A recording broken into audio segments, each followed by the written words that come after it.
نحمده ونصلي ونسلم على رسوله الكريم. أما بعد، أعوذ بالله من الشيطان الرجيم. بسم الله الرحمن الرحيم. يا أيها الذين آمنوا كلوا من طيبات ما رزقناكم واشكروا لله إن كنتم إياه تعبدون. إنما حرم عليكم الميتة والدم ولحم الخنزير وما أهل به لغير الله فمن اضطر غير باغ ولا عاد فلا إثم عليه إن الله غفور رحيم. إن الذين يكتمون ما أنزل الله من الكتاب ويشترون به ثمنا قليلا أولئك ما يأكلون في بطونهم إلا النار ولا يكلمهم الله يوم القيامة ولا يزكيهم ولهم عذاب أليم. أولئك الذين اشتروا الضلالة بالهدى والعذاب بالمغفرة فما أصبرهم على النار ذلك بأن الله نزل الكتاب بالحق وإن الذين اختلفوا في الكتاب لفي شقاق بعيد. صدق اللہ العظیم.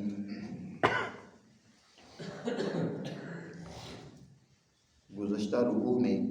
اللہ سبحانہ وتعالی نے مسلمان جماعت کو اس حوالے سے تعلیم دی ہے کہ وہ اپنی ضروریات کو پورا کرنے کے لیے، اپنے وسائل کو حاصل کرنے کے لیے اللہ کے سوا کسی پر اعتماد اور بھروسہ نہ کریں، بلکہ اللہ کے پیدا کردہ وسائل سے محنت کر کے اپنی ضروریات پوری کریں. ان کا اعتماد اور بھروسہ صرف اللہ پر کریں. کسی انسان پر بھروسہ کرنا اور شرک کا راستہ کھول لینا یہ درست نہیں. اور پھر اس کے بعد انسانی ضروریات میں سے جو سب سے اہم ترین ضرورت کھانے پینے کی ہے، اس حوالے سے تفصیلات کو بیان کیا کہ اللہ تعالیٰ نے اے ایمان والو تمہارے لیے تمام پاکیزہ چیزیں جو ہیں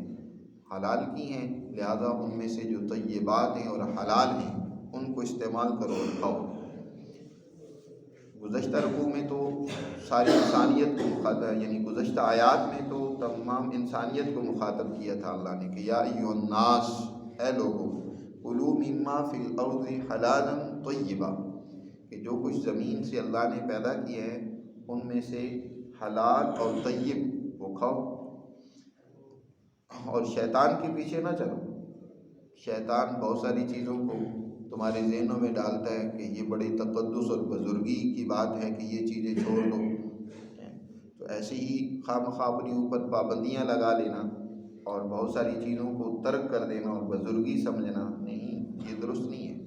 کون سی چیزیں تمہارے لیے حرام ہیں ان کی تفصیلات یہاں آج کے درس میں بیان کی گئی ہیں. اس سے پہلے اللہ نے پھر وہی حکم اب ایمان والوں کو مخاطب کر کے دی ہے. پہلے تو ساری انسانیت کو مخاطب کر کے کہا، اب ایمان والوں کو مخاطب کر کے اللہ تعالیٰ ارشاد فرماتے ہیں یا ایھا الذین آمنوا کلوا من طیبات ما رزقناکم، اے ایمان والو جو رزق ہم نے تمہیں دیا ہے، جو تمہیں ہم نے کھانے پینے کی چیزیں عطا کی ہیں ان میں سے طیبات کو کھاؤ. اور کھانے کا نتیجہ لازمی طور پر جب ایک انسان طیب کھائے گا، پاکیزہ اور عمدہ چیز کھائے گا، تو اس کا لازمی نتیجہ یہ نکلنا چاہیے کہ انسان اللہ کا شکر گزار بندہ بنے. اپنی صلاحیتوں اور توانائیوں کو جو اس خوراک کے نتیجے میں حاصل ہوئی ہیں، بجائے اللہ کی نافرمانی میں استعمال کرنے کے اس کی شکر گزاری میں، اس کی اطاعت اور فرما برداری میں استعمال ہونے چاہیے. اس لیے فرمایا واشکروا للہ، اور اللہ کا شکر ادا کرو. اور ساتھ یہ اور قید لگا دی ان کنتم ایاہ تعبدون، اگر واقعی تم اللہ کی بندگی اور اطاعت کرتے ہو، اسی کی غلامی کرتے ہو، کسی اور کی غلامی نہیں کرتے، تو تم پر لازم ہے کہ تمام عمدہ اور بہترین چیزیں طیبات ان کا استعمال کرو. یہاں 7 لفظ واشکروا للہ فرمایا. قرآن میں دوسری جگہ پر اللہ تعالیٰ نے ارشاد فرمایا کہ اللہ نے جو تمہارے لیے پاکیزہ چیزیں پیدا کی ہیں ان کو کھاؤ اور واعبدوا اللہ، کہ اللہ کی بندگی کرو۔ انسان جو توانائی حاصل کرتا ہے خوراک کے نتیجے میں، جتنی وہ پاکیزہ اور عمدہ ہوتی ہے، اتنی ہی انسان کے اندر جو ہے عمل کے حوالے سے وہ پاکیزگی پیدا ہوتی ہے، دعا کی قبولیت پیدا ہوتی ہے، اس کے نفس کے اندر طہارت پیدا ہوتی ہے، اللہ کی اطاعت اور فرمانبرداری کا جذبہ پیدا ہوتا ہے۔ دارالعلوم دیوبند ایک بستی ہے، وہاں ایک بزرگ رہتے تھے۔ اس بستی کے اندر عام سے محنت کش آدمی تھے، جنگل سے لکڑیاں کاٹ کے لاتے تھے اور بازار میں فروخت کر کے اس سے اپنی گزر بسر کرتے تھے۔ اور ان کا معمول یہ تھا کہ وہ اپنی جو ان کو آمدن حاصل ہوتی تھی ان کے 3 حصے کرتے تھے۔ ایک حصہ تو محفوظ کر لیتے، ایک حصے سے گھر چلاتے تھے، اور ایک حصہ ضرورت مندوں میں تقسیم کر دیتے تھے۔ اور وہ جو جمع کرتے، جب اتنی مقدار میں جمع ہو جاتی کہ کچھ لوگوں کو بلا کر ان کی دعوت کی جا سکے، تو دارالعلوم دیوبند کے اساتذہ کو بلا کر ان کی دعوت کیا کرتے تھے۔ مولانا یعقوب صاحب نانوتوی رحمۃ اللہ علیہ فرماتے ہیں کہ ہمیں ان بزرگوں کی دعوت کا پورا سال انتظار رہتا تھا۔ اس وجہ سے نہیں کہ کھانے بڑے لذیذ ہوتے تھے، کوئی بڑے عمدہ اور بہترین کھانے ہوتے تھے، نارمل کھانے ہوتا تھا، لیکن بات یہ تھی کہ کھانا اتنا حلال اور پاکیزہ ہوتا تھا کہ جب ان کا کھانا کھا لیتے تھے تو سال بھر عبادت میں وہ لذت آتی تھی اس کے سوا عام دنوں میں نہیں آتی تھی۔ اس لیے ہمیں شوق رہتا تھا کہ وہ دعوت کریں تاکہ ہمارے اندر وہ روحانیت پیدا ہو، ہمارے اندر وہ طاقت و قوت اور توانائی پیدا ہو جو اللہ کی عبادت اور فرمانبرداری اور اس کی شکر گزاری میں استعمال ہو۔ اور اگر انسان خبیث چیزیں استعمال کرنے لگ پڑے، طیبات کی بجائے خبیث ہیں وہ چیزیں استعمال کرنے لگ پڑے جو مشکوک ہیں، جو غلط طریقے سے حاصل کی گئی ہیں، یا جو حرام ہیں، جائز نہیں ہیں، تو اس کے اثرات انسانی طبیعت پر پڑتے ہیں، اور اس کے نتیجے میں انسان بجائے اللہ کی شکر گزاری کے کفران پیدا ہوتا ہے، اس میں ناشکری پیدا ہو جاتی ہے، بجائے اس کی اطاعت کے، بجائے اللہ کی احکامات میں اپنی صلاحیتوں اور توانائیوں کو استعمال کرنے کے نافرمانی میں استعمال کرتا ہے۔ اس لیے یہاں ایمان والوں کو حکم دیا اور فرمایا کلوا من طیبات ما رزقناکم۔ طیبات اور حلال کے بارے میں کل اگرچہ بات ہوئی تھی، لیکن طیبات کے حوالے سے ایک اور بات سمجھ لی جائے کہ طیب ہر اس چیز کو بھی کہتے ہیں جس کو انسانی فطرت اچھا سمجھے۔ حلال تو وہ ہے کہ جس کو شریعت نے، ائمہ حنیفیت نے حلال بتایا کہ یہ چیزیں حلال ہیں۔ اللہ نے قرآن مقدس میں جن کی حلت و حرمت کے احکامات نازل کر دیے ہیں، جو حلال ہیں بیان کر دیے گئے ہیں، جو حرام ہیں وہ بیان کر دیے گئے۔ حرام کو بیان کر دیا گیا، حلال کی فہرست کیونکہ بہت طویل ہے، حرام تو چند چیزیں ہیں صرف گنی چنی، اس لیے قرآن میں ان کی فہرست بیان کر دی گئی کہ یہ چیزیں تمہارے لیے حرام ہیں، اس کے سوا باقی سب حلال ہیں۔ طیبات جو ہیں وہ ہیں جس کو فطرت انسانی اچھا سمجھے، اور جس کو فطرت انسانی غلیظ، کبیح اور برا سمجھے وہ اس کے لیے خبیث ہے۔ چاہے وہ ہر ایک قوم، ہر ایک انسان کی فطرت جو ہے وہ قوم کی فطرت بھی الگ ہوتی ہے۔ یاد رکھو کسی قوم اور انسان کی جبلت اور فطرت یکساں نہیں ہوتی ہے، ہر ایک کی فطرت اور جبلت اللہ نے الگ الگ پیدا کی ہے۔ اور لیکن ایک بات کنفرم ہے کہ تمام انسانوں کی اللہ نے تخلیق جبلت سلیمہ پر پیدا کی ہے، ان کے اندر فطرت اللہ نے سلامتی والی رکھی ہے۔ جب اس میں خبیث کھا کر استعمال کر کے خوراک خباثت پیدا ہو جاتی ہے تو اپنی وہ فطرت کو مسخ کرنے کی کوشش کرتا ہے، اپنی فطرت میں تبدیلی پیدا کرنے کی کوشش کرتا ہے۔ تو قرآن مجید نے طیبات کا یہاں پھر ذکر فرمایا کہ جو عمدہ اور بہترین چیزیں، اور انسانیت میں بہت ساری چیزیں ہمیشہ سے جو ہے خبیث چیزیں ایسی رہی ہیں جن سے لوگ نفرت کرتے تھے۔ مثلا جتنے درندے ہیں انسان ہمیشہ ان سے نفرت اور بیزاری کرتے رہی ہیں، جتنے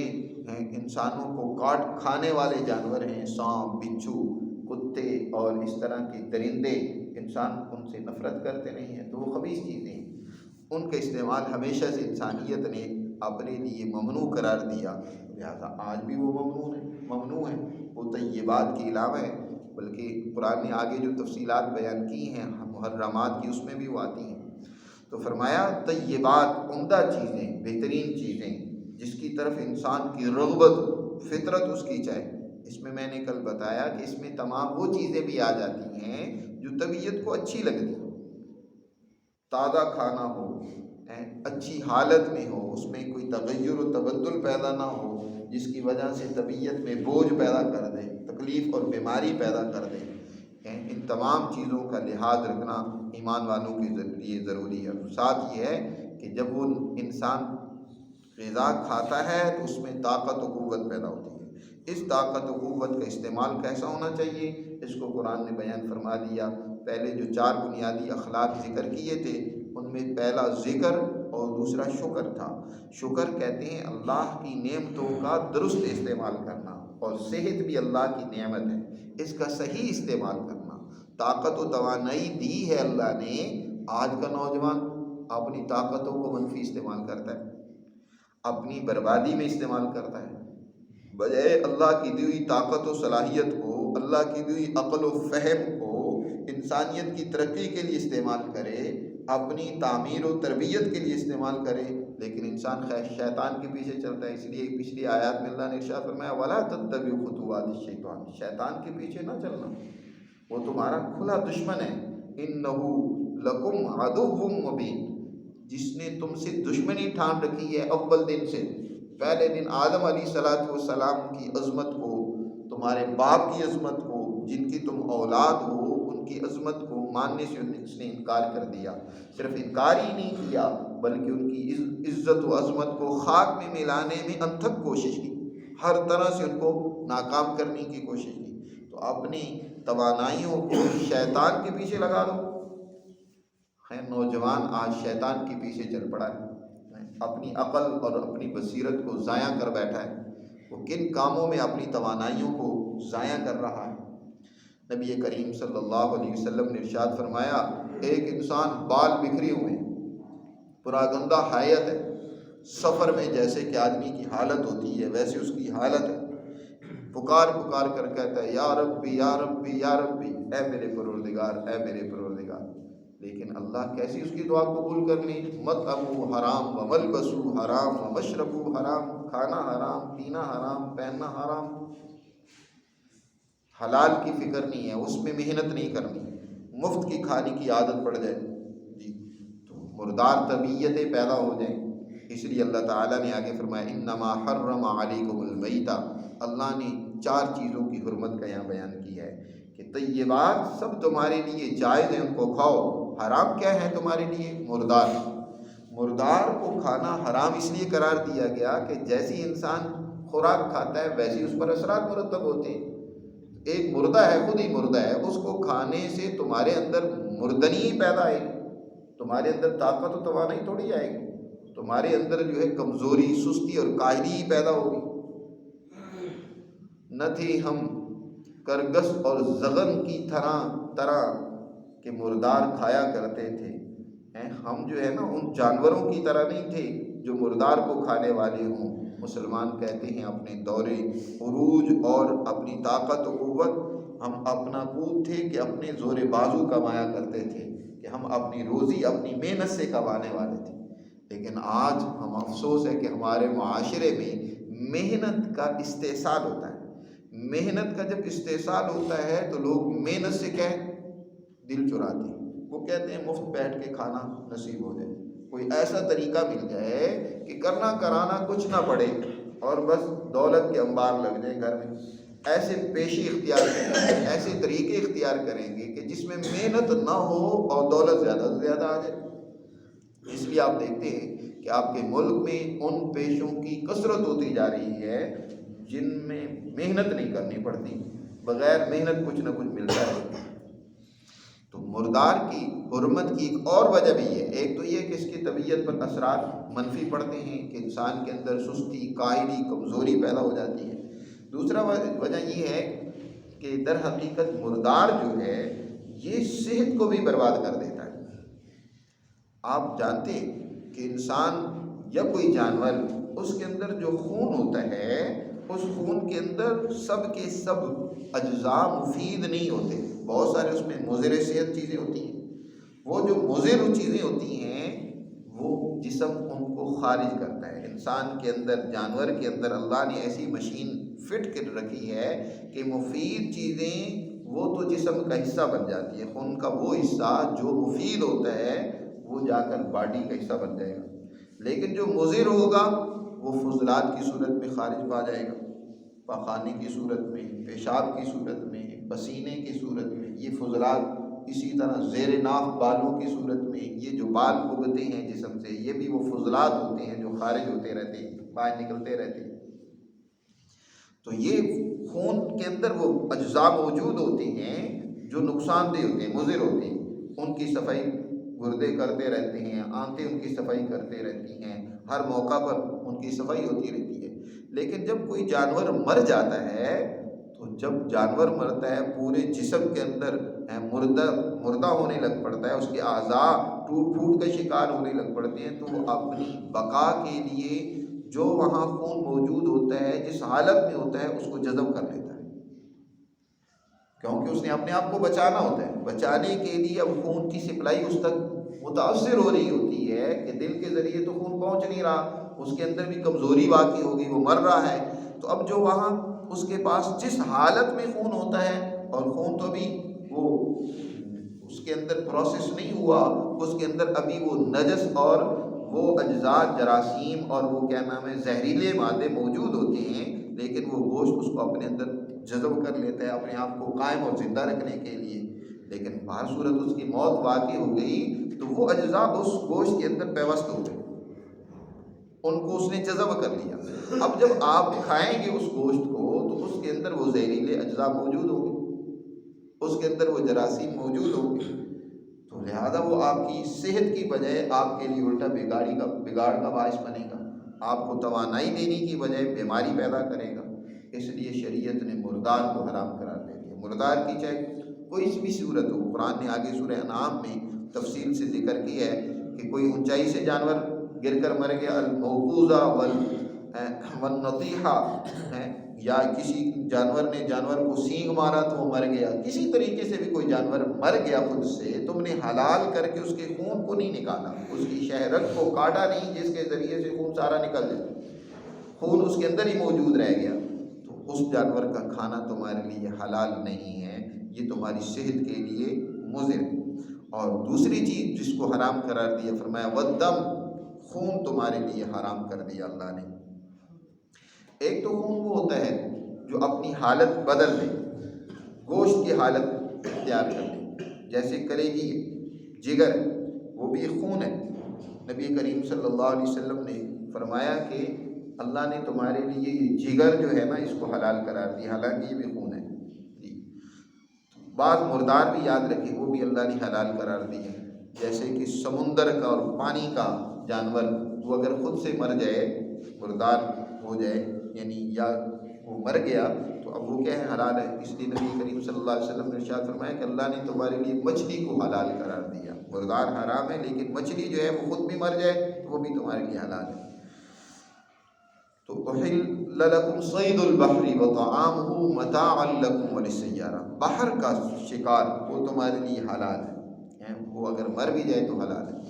تو اسی طرح خون میں بھی جیسے کہ کلیجی کا خون ہے وہ حلال ہے۔ خون سے مراد یہاں وہ خون ہے خاص طور پر جو بہنے والا ہو، دم سائل جسے کہتے ہیں، جب جسم سے خون نکل رہا ہے، اب وہ بہہ رہا ہے خون، اس کو تم پینے لگو تو اس کے نتیجے میں تمہارے اندر بھی کیا پیدا ہو جائے گی، کساوت قلبی، درندگی پیدا ہو جائے گی۔ بہت سارے جانور خون خوار ہوتے ہیں، خون پینے والے ہوتے ہیں، تو ان کے اندر خون خواری پیدا ہو جاتی ہے، درندگی پیدا ہو جاتی ہے، چیر پھاڑ کرنا، دوسروں پہ رحم نہ کرنا۔ تو اس خون پینے کے نتیجے میں کیونکہ دل کے اندر شدت پیدا ہو جاتی ہے، سختی پیدا ہو جاتی ہے، تو اس لیے شریعت نے اس کو حرام قرار دے دیا کہ یہ تمہارے لیے درست نہیں ہے، کیونکہ اس کے نتیجے میں تمہارے اندر شفقت، رحم اور دوسروں پر مہربانی کا مادہ رخصت ہو جائے گا، کساوت قلبی پیدا ہو جائے گی، تو یہ حرام قرار دیا۔ اور تیسری چیز جس کو حرام قرار دیا، ولحم الخنزیر، خاص طور پر خنزیر کا گوشت تمہارے لیے حرام قرار دیا۔ خنزیر کو نجس العین قرار دیا گیا کہ اس کی ہر چیز کا استعمال کرنا درست نہیں ہے، اس کی کھال ہو، اس کے بال ہوں، اس کی چربی ہو، اس کا گوشت ہو۔ اور اس جانور کو خاص طور پر حرام قرار دینے کی وجہ یہ ہے کہ بعض جانور ان کی عادتیں بڑی ہی خراب ہوتی ہیں، ان کے اندر بڑی بد اخلاقی موجود ہوتی ہے، تو ان کے کھانے سے وہی بد اخلاقی انسان میں بھی پیدا ہو جائے گی۔ مثلا خنزیر کے اندر بد اخلاقی بے حیائی کی صورت میں اعلیٰ درجے کی موجود ہے۔ دنیا میں انسان تو خاص طور پر کبھی بھی اپنی منکوحہ کے اندر شراکت کو پسند نہیں کرتا، یعنی اپنی اہلیہ اور بیوی کے اندر کسی اور کو شریک بنا لے۔ یہ دنیا کے اندر انسان ایک عورت کو ایک مرد کے لیے متعین قرار دیتا ہے کہ اب اس میں کسی اور کو کوئی لالچ نہیں ہونا چاہیے، کسی اور کی نگاہیں اور طمع اس کی طرف نہیں ہونا چاہیے، بلکہ یہ مرد کے لیے مخصوص کر دی گئی، جس کو ہم عقد نکاح کہتے ہیں، معاہدہ نکاح کہتے ہیں، اس کے ذریعے سے خاص کر دیا گیا کہ یہ عورت اب فلاں کی۔ اب کوئی مرد اس کی غیرت گوارا نہیں کرتی کہ اس کی طرف کوئی دوسرا آدمی نظر اٹھائے، ٹھیک، یہ اس کی غیرت کے منافی ہے۔ لیکن خنزیر ایک ایسا جانور ہے جو اپنی اس موضوع جس سے وہ وطی کرتا ہے مادہ، اس کے اندر بیک وقت کئی خنزیر شامل ہوتے ہیں اور اس کو خبیث نہیں سمجھتے بلکہ اس سے وہ محظوظ ہوتے ہیں، تو یہ ان کے اندر جو خصلت بد ہے یہ تمہارے اندر بھی منتقل ہو جائے گی۔ اگر اس جانور کو کھاؤ گے تمہارے اندر غیرت اور حیا کا جنازہ نکل جائے گا۔ لہذا دیکھ لیں آج جو قومیں خنزیر کھاتی ہیں ان کی غیرت و حیا کا کیا حال ہے جی۔ ماں باپ کے سامنے بیٹیاں جو ہیں وہ اپنے فرینڈس کے ساتھ جا رہی ہیں، اپنے ان کے ساتھ زندگی گزار رہی ہیں۔ وہ ہمارے ایک دوست ہیں، وہ جرمنی میں رہ کر آئے، وہ اکثر بتاتے ہیں کہ میں وہاں ایک خاتون ان کے ہاں، وہ وہاں کی آفیسر کی بیوی تھی، ان کے ساتھ ہمارا تعلق ہو گیا، میں ان کے یہاں رہتا تھا، تو اس کا بڑا زور تھا کہ تم میری بیٹی کے ساتھ دوستی لگا لو۔ دوستی لگانے کا مطلب یہ ہے کہ اس کے ساتھ تم اپنی خواہشات پوری کرو، یعنی ماں دعوت دیتی تھی سر عام بار بار۔ میں نے کہا جی میرا مذہب اور شریعت اس کی اجازت نہیں دیتا، میں تو یہ نہیں اس طرح کی دوستی لگاتا۔ وہاں اس خنزیر کو کھانے کے نتیجے میں حیا کا جنازہ نکل گیا، غیرت کا جنازہ نکل گیا۔ تو قرآن نے اس لیے ایسے جانوروں، ایسی چیزوں کے استعمال سے ممانعت قرار دے دی جس سے انسانی اخلاق کے اندر بگاڑ پیدا ہو جائے، انسانی رویوں کے اندر بگاڑ اور خرابی پیدا ہو جائے، اس لیے فرمایا خنزیر کا گوشت تمہارے لیے حرام کر دیا گیا۔ اور تیسری چیز اور چوتھی چیز جس کی حرمت یہاں بیان کی ہے وہ ہے وما اہل بہ لغیر اللہ، جس پر نام لیا گیا اللہ کے غیر کا، یعنی اس کے ذبح کرتے وقت تم نے اس جانور کو کیا تو ذبح ہے، اس کا خون نکالا ہے، جانور بھی حلال ہے، درست ہے، لیکن اس کو ذبح کرتے وقت تمہارے پیش نظر اللہ کی عظمت نہیں ہے، تمہارے پیش نظر کسی اور کی عظمت ہے، چاہے وہ انسان ہو، کسی انسان کی عظمت کے پیش نظر تم اس کو ذبح کر رہے ہو، یا کوئی بت ہو یا کوئی اور ہو، تم نے کسی اور کی عظمت دل میں پیدا کرنے کے لیے اس کو ذبح کیا ہے، یا اس کی عظمت کے پیش نظر تم اس کو ذبح کر رہے ہو، تو اس کی عظمت تمہارے دل میں تھی، اس کی بنیاد پر تم نے اس کو ذبح کیا، تو اب تمہارے اندر اللہ کی عظمت نہیں رہی۔ جس ذات نے اس جانور کو پیدا کیا، جس ذات نے تمہارے لیے ان نعمتوں کو تیار کیا، اس ذات کی عظمت تمہارے دل سے نکل گئی۔ اس سے بڑی ناشکری اور کفران کیا ہوگا کہ اللہ کی عظمت اور اس کی بڑائی کی بجائے تم غیروں کی عظمت، غیروں کی غلامی اور غیروں کے سامنے جھکنے میں لگ گئے ہو، یہاں تک کہ تم جو ہے بہت سارے جانور، جیسے ہر دور کے اندر ایسا رہا ہے کہ غیر اللہ کے نام پر چیزیں دینا، نظر و نیاز، اور اسی طرح جانوروں کو ذبح کرنا، ان کے نام پر چھوڑ دینا، ان کے نام پر ذبح کرنا زمانہ جاہلیت میں تھا، اور آج کے دور کی جاہلیت بھی وہی اس طرح کی ہے کہ بہت سارے لوگ آج بھی اس طرح کرتے ہیں۔ تو قرآن نے کہا وما اہل بہ لغیر اللہ، کہ جو اللہ کی غیر کے پیش نظر جس کو ذبح کیا گیا تو وہ بھی تمہارے لیے حرام ہے۔ اب یہ چار چیزیں اللہ نے حرام قرار دی ہیں، لیکن پھر بھی کوئی انسان مضطر ہو جائے، مجبور اور بے بس ہو جائے ان چیزوں میں سے کسی ایک کو کھانے پر، بعض اوقات ایسی حالت پیدا ہو گئی کہ انسان کے پاس خوراک نہیں ہے، مثلا جنگل میں ہے، سفر میں ہے، یا کوئی اور ایسی حالت پیدا ہو گئی کہ ان کے سوا اور کوئی چیز موجود نہیں ہے، تو جان بچانا ضروری ہے۔ مردار ہے، خنزیر ہے، اس کے علاوہ کچھ نہیں ہے، وگرنہ وہ مرتا ہے اگر اس کو نہیں کھاتا۔ تو قوت لا یموت یعنی اتنی جس سے وہ مرے نہیں، زندہ رہے، اپنی جان بچانا اس کے لیے لازمی اور فرض ہے۔ اب یہ نہیں ہے کہ میں بڑا متقی ہوں، میں تو مر جاؤں گا اور ان چیزوں کو استعمال نہیں کروں گا، یہ تقویٰ یہاں نہیں ہے، یہاں حکم ہی ہے کہ اپنی جان بچاؤ۔ اس جان بچانے کے لیے تم جب مضطر اور مجبور ہو جاؤ، بشرطے کہ دو چیزیں، خاص طور پر دو چیزیں پیش نظر ہونی چاہیے۔ شریعت کے حکم سے بغاوت نہ ہو، ولا باغ ولا عادل، غیر باغ ولا عادل، بغاوت نہ ہو، شریعت کے حکم سے انحراف نہ ہو، اور دوسرا یہ کہ ضرورت کے بقدر استعمال کریں، جس سے تمہاری ضرورت پوری ہو جائے، تم مرنے سے بچ جاؤ، زندہ رہ سکو۔ عاد ضرورت سے تجاوز کرنا، ضرورت سے زیادہ مزے لے کر اب تم کہو کہ چلو اب اجازت دی ہے شریعت نے، کھاؤ مزے لے کر، وہ نہیں۔ اتنا قوت لا یموت کے طور پر جو تمہیں مرنے سے بچا سکے اتنا کھا لو تو فلا اسم علیہ، تو کوئی گناہ نہیں ہے۔ گویا کہ اس کو بھی، جس کو یہ مصیبت پیش آئی، جو اس مجبوری اور اضطرار میں پڑ گیا،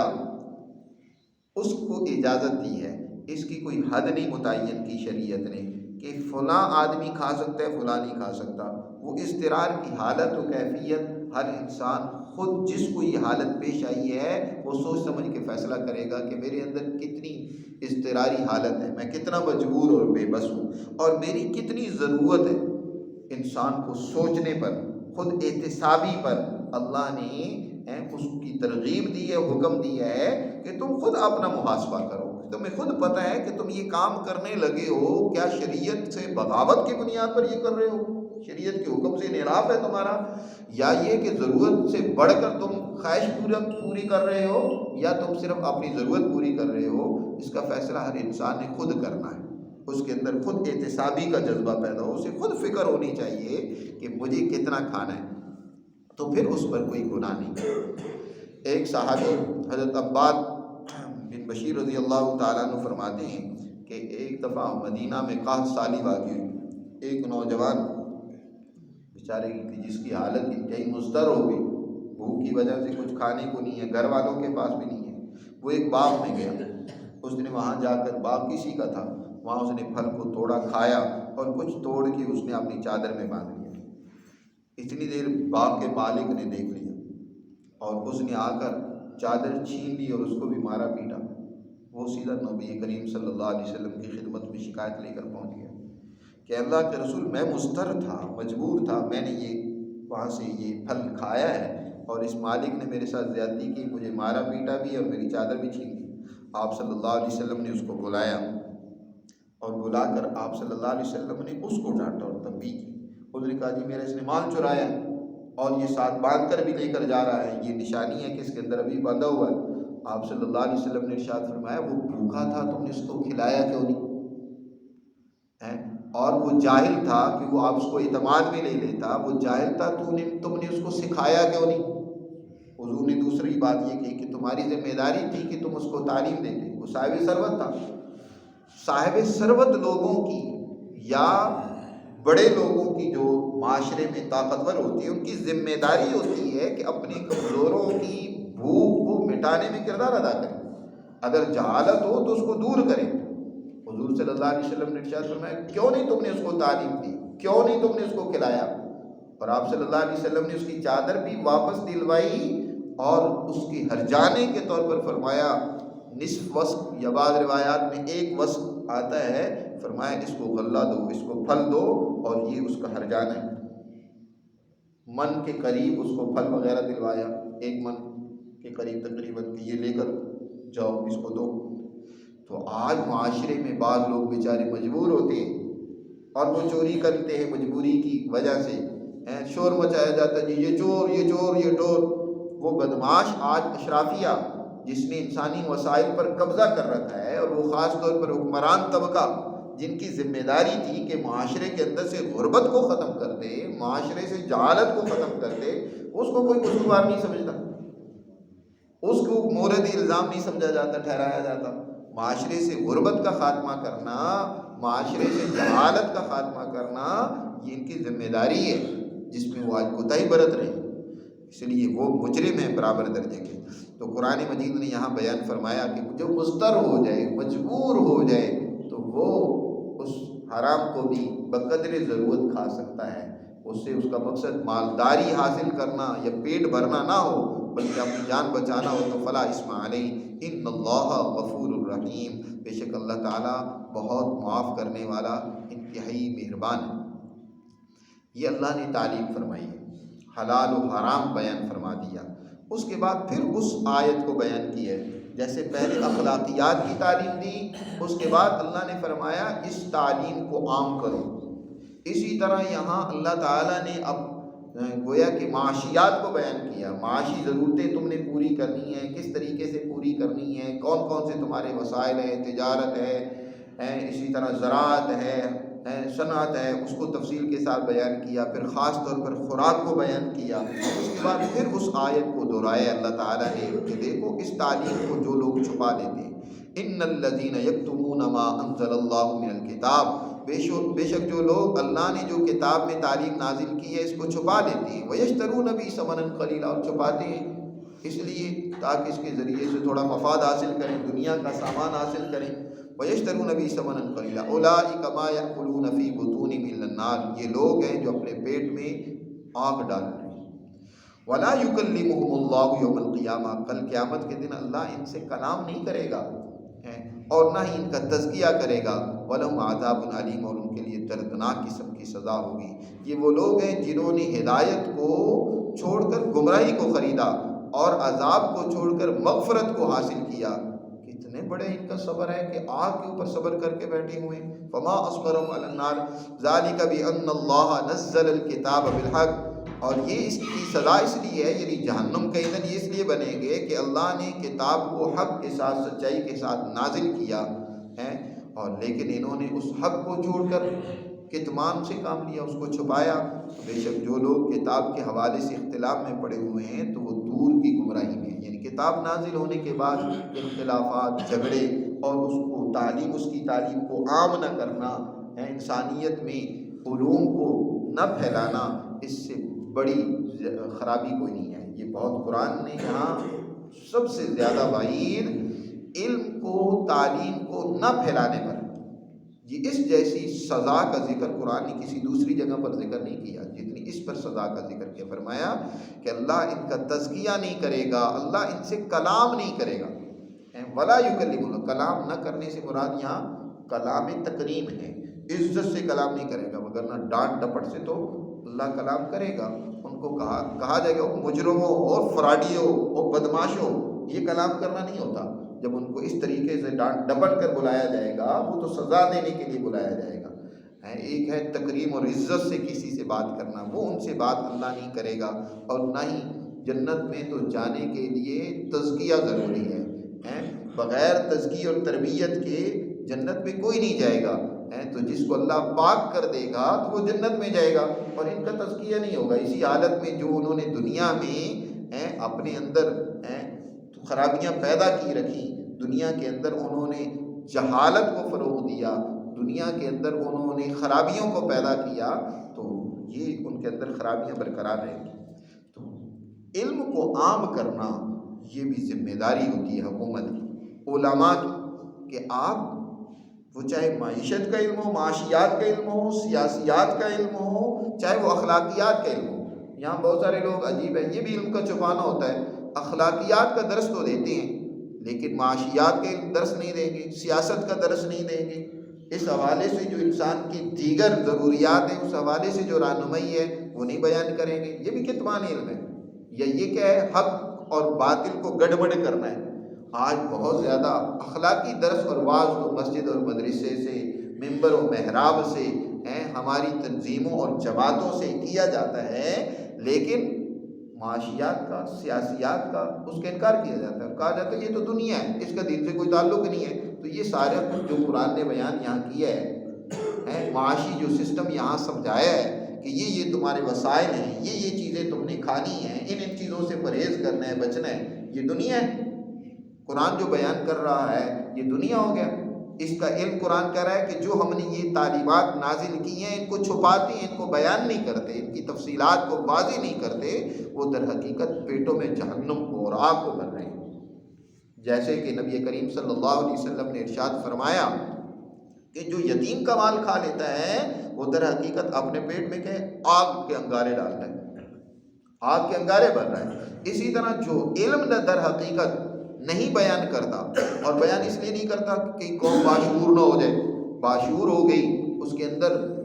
فہم و بصیرت ہو گئی، عقل ہو گئی، تو جو کچھ میں نذرانے وصول کر رہا ہوں، جو کچھ میں جو ہے ان میں لڑائی بھڑائی پیدا کروا کے ان سے جو دولت کما رہا ہوں، یا ان کو بے شعور رکھ کر، ان کو جاہل رکھ کر جو میں ان پر حکمرانی کر رہا ہوں، ان کو استعمال کر رہا ہوں، تو وہ استعمال نہیں کر سکوں گا۔ یاد رکھو، کسی بھی ظالم حکمران کو سب سے بڑا ڈر اس سے ہی ہوتا ہے کہ قوم میں شعور پیدا نہ ہو جائے۔ جب قوم میں شعور پیدا ہو جائے گا تو اس کا ظلم نہیں چلے گا، اس کی بدماشی نہیں چلے گی۔ اس لیے آپ کے حکمران کبھی بھی نہیں چاہتے کہ قوم کو باشعور بنایا جائے۔ اس لیے آپ کسی علاقے میں بھی دیکھ لیں، وہاں کا کوئی MNA وہ کبھی بھی وہاں تعلیم کے نظام کو بہتر نہیں ہونے دے گا، وہاں سکول کا، کالج کا کوئی سسٹم بہتر نہیں بنائے گا۔ اور اب آپ کے تو یہ کہہ رہے ہیں، سارے موجودہ حکمران بھی کہتے ہیں جی مشین ووٹ کے لیے استعمال کرنے کی عوام کو جو ہے اس کا پتہ ہی نہیں ہے، وہ تو بے شعور ہے، وہ جاہل ہے، اس لیے ہمیں یہ اس مشین کو استعمال کرنے کی ضرورت نہیں ہے۔ تو بھائی اس کو علم اور شعور دینا کس کی ذمہ داری ہے؟ کس نے ان کو علم دینا ہے؟ کس نے ان کو شعور دینا ہے؟ دنیا تو ٹیکنالوجی میں کہاں سے کہاں پہنچ جائے اور تم ان کو جاہل ہی رکھنا چاہو۔ اس لیے شعور اور علم دینا یہ ذمہ داری ہے